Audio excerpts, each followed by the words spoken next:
India versus ইংল্যান্ডের প্রথম টেস্টে ডে 2 এর পর গেম যেখানে দাঁড়িয়ে আছে সেখানে কিন্তু দুটো টিমই 50-50 দাঁড়িয়ে আছে। 50-50 কেন বলছি? 3 উইকেট হারিয়ে 250-এর উপর রান করে দেওয়া মানে এখনো গেম 50-50, মাত্র 200 কত রান বাকি আছে। আই থিঙ্ক ইংল্যান্ড কাছাকাছি চলে যাবে। যেভাবে ইন্ডিয়া বল করছে আমার মনে হয় না ইন্ডিয়া কোনো উইকেট এক্সেপ্ট বুমরা ছাড়া কোনো বোলার নিতে পারবে।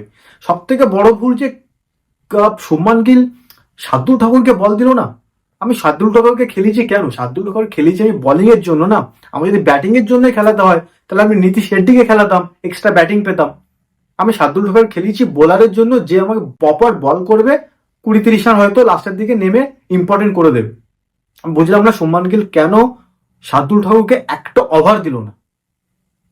এটা খুব মানে কি বলবো, এখানে হয়তো কিছু মিস করে গেছে, কারণ ওভারকাস্টে যেখানে ওভারকাস্ট কন্ডিশন আছে সেখানে শুভমান গিল যদি শার্দুল ঠাকুরকে মেবি উইকেট পাবে কি পাবে না পরের ব্যাপার, বাট শার্দুল ঠাকুরকে একটা ওভার একটা স্পেল হয়তো দিতে পারতো 5-6 ওভারে, দেখা যাবে কি হতো।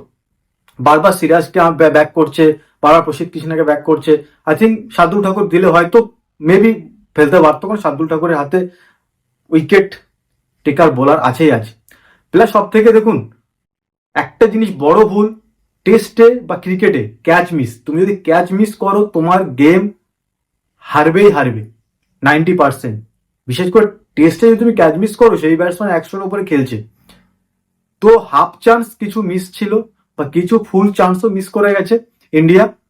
তো ক্যাচ ধরতে হবে। স্লিপে নতুন এক্সপিরিয়েন্স কেউ নেই, সবাই নতুন স্লিপার, ক্যাচ নিতেই হবে। আর শুভমান গিলকে এটাই বলার যে শুভমান গিল যেন স্লিপে দাঁড়ায়।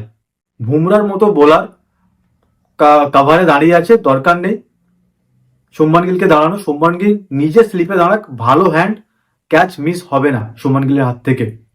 ক্যাচ ধরতে হবে, ফিল্ডিং এফার্ট তো ভালোই আছে, বলিং ঠিক লাইন লেন্থে করতে হবে। সিরাজকে পুরো আউট অফ টাচ লাগছে, আগে বল করছে। 3-4 উইকেটের মধ্যে বল করো, 4 নম্বর স্টাম্প 5 নম্বর স্টাম্পে বল করো, ড্রাইভে বল করো, উইকেট দেবে। প্রসিদ্ধ কৃষ্ণা পুরো আরো আমার আউট অফ টাচ লাগলো, দুটো একটা ওভার ভালো লাগলো। বুমরা একার দ্বারা হবে না। আরো যদি এই 200 রান আরো করে দেয়, ইন্ডিয়ার হাতে কিন্তু ম্যাচ বেরিয়ে যেতে পারে। ডে 3-তে যদি ইন্ডিয়া ব্যাট না করতে নামে, ইন্ডিয়া কিন্তু ম্যাচ জিততে পারবে না। আর ডে 3-তে যদি পুরো ইংল্যান্ড ব্যাট করে নেয়, তাহলে ভাই ম্যাচ ড্র, না ইংল্যান্ড কিন্তু জেতার তাগিদে পৌঁছে যাবে। এখন সময় আছে, একজোট হয়ে বল করতে হবে, বুমরার দ্বারা একা হবে না।